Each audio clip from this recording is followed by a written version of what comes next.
2, ensuite moins 2 sur 5. Moins 2 sur 5. Et donc le domaine de définition, je peux encore une fois dessiner l'axe des réels.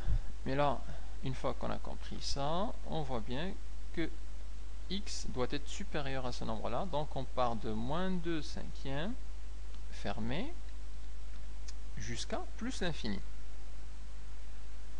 Et ça, c'est le domaine de définition de f de x ici. Le troisième exemple avec le logarithme népérien. Donc ln de 2 moins 5x.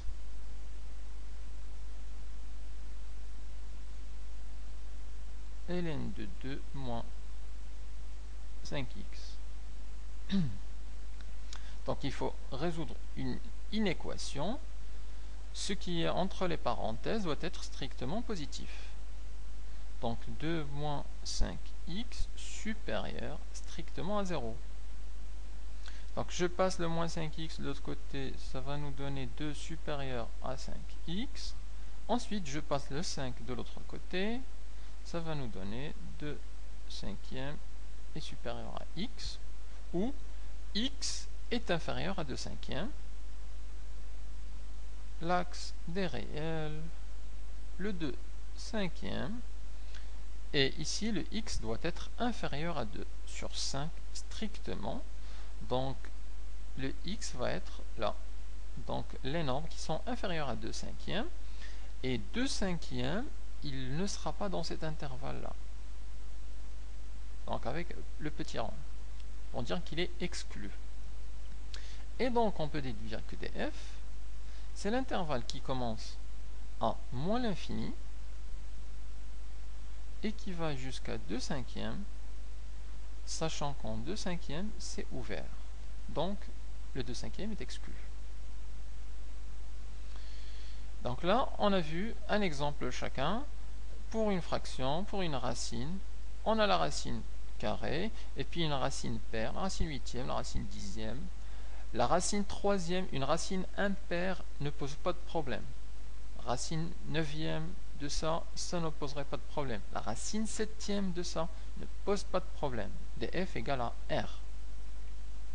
Donc en fait, l'idée c'est de savoir que tout, si on n'a ni fraction, ni racine, ni logarithme népérien, df c'est égal à r.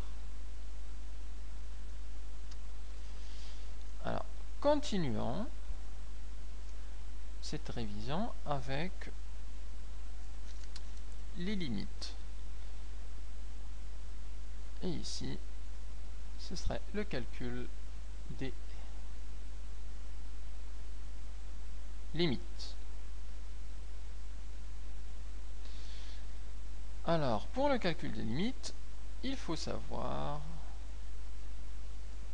qu'on a 3 cas pour le calcul des limites. Il faut savoir les distinguer et à chaque cas appliquer ces méthodes particulières. Alors en fait, on a d'abord les limites simples.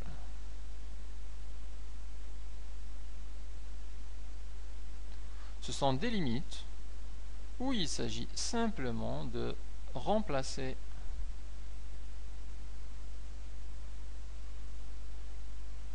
et on calcule.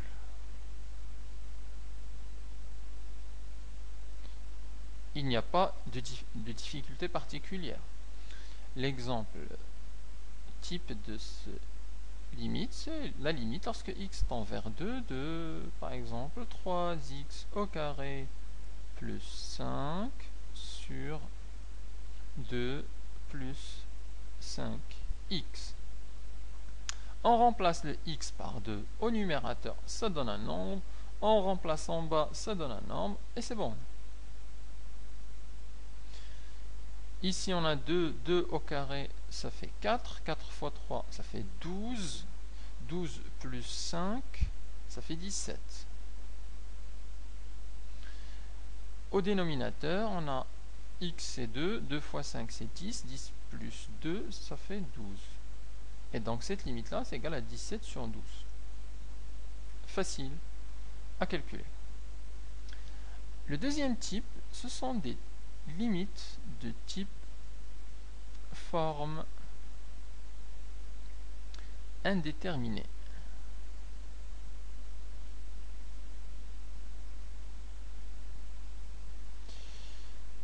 On connaît les formes indéterminées. Il y en a 4. On a plus l'infini moins l'infini, une avec la somme, une avec le produit et deux autres avec la division. 0 sur 0 et l'infini sur l'infini. Alors, ces formes indéterminées, lorsqu'on remplace, eh bien, on ne trouve pas un nombre, mais on trouve une expression, l'une de ces quatre-là. Si je veux donner un exemple, je donnerai la limite lorsque x tend vers plus l'infini de 3x au carré moins 5x sur 4x puissance 3 plus 8x. Alors, lorsqu'on remplace au numérateur, le 3x au carré nous donne un plus l'infini et le 5x un plus l'infini. Donc, ça, au numérateur, va donner l'infini moins l'infini. Ou plus l'infini moins l'infini. Au dénominateur, on aurait un plus l'infini qui donnerait une forme indéterminée. Alors, qu'est-ce qu'on fait dans ce cas-là? Lorsqu'on a une forme indéterminée, en fait, on a des méthodes spécifiques pour les formes indéterminées, et en particulier, on verra 6 méthodes spécifiques. Ces méthodes-là feront l'objet d'une vidéo à part que celle-ci.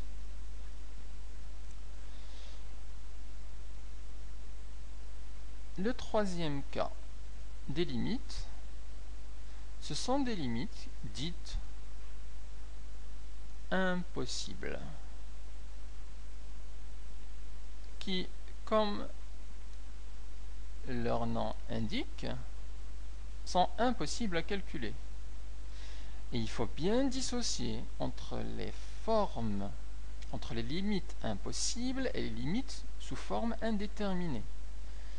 Les limites sous forme indéterminée, une fois qu'on a appliqué les méthodes spécifiques, on trouve un résultat. Donc ils sont calculables. Cela, on peut les calculer. Les limites impossibles, c'est impossible de les calculer.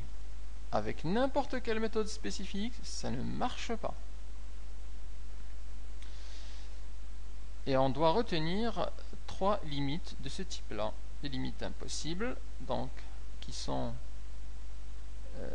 on ne peut pas les calculer.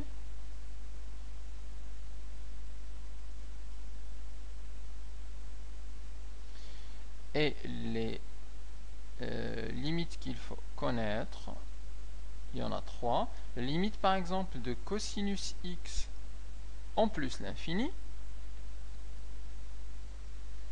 elle est impossible à calculer.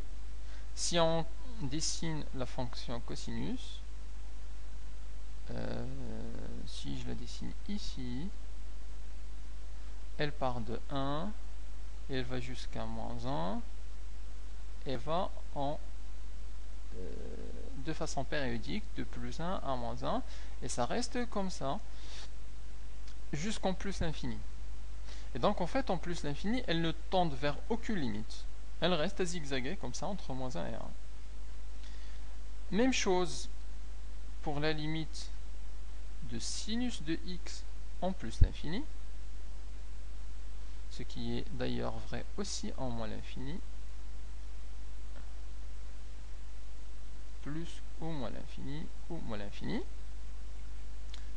La troisième limite impossible à connaître, c'est une limite qu'on verra pour les suites. Et dans ce cas-là, ce n'est plus x, mais c'est n.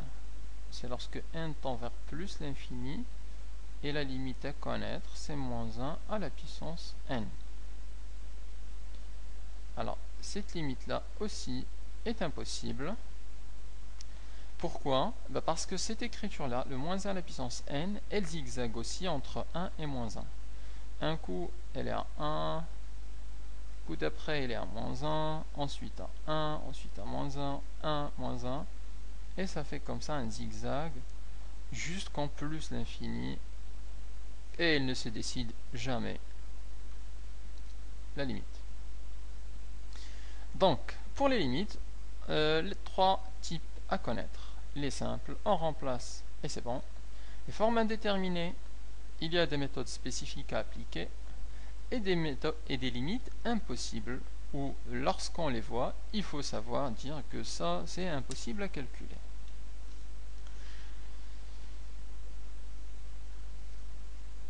On continue. Alors après les limites, on va parler de l'interprétation géométrique des limites. Car le calcul des limites n'est pas une fin en soi. Le calcul des limites sert à nous donner des informations sur les fonctions étudiées. Et donc c'est pourquoi on verra pas mal d'interprétations géométriques des limites. Alors, interprétation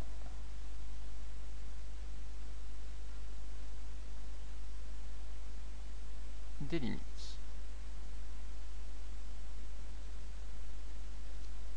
Et on commencera d'abord par les asymptotes.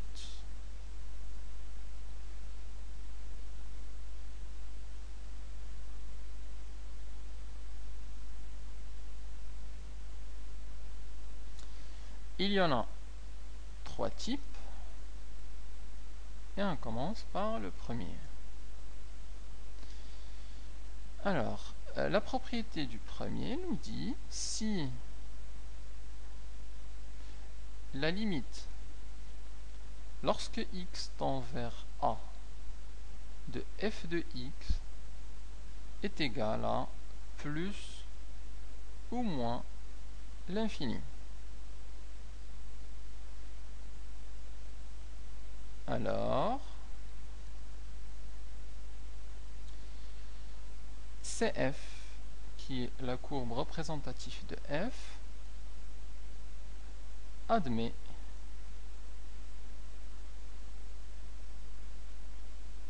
une asymptote verticale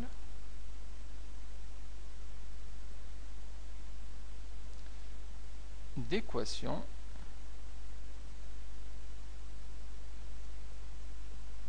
et je donne ici l'équation x égale à a. C'est quoi le a? C'est ce a là qu'on a dans la limite. Sachant que ce a là, c'est un nombre qui appartient à R.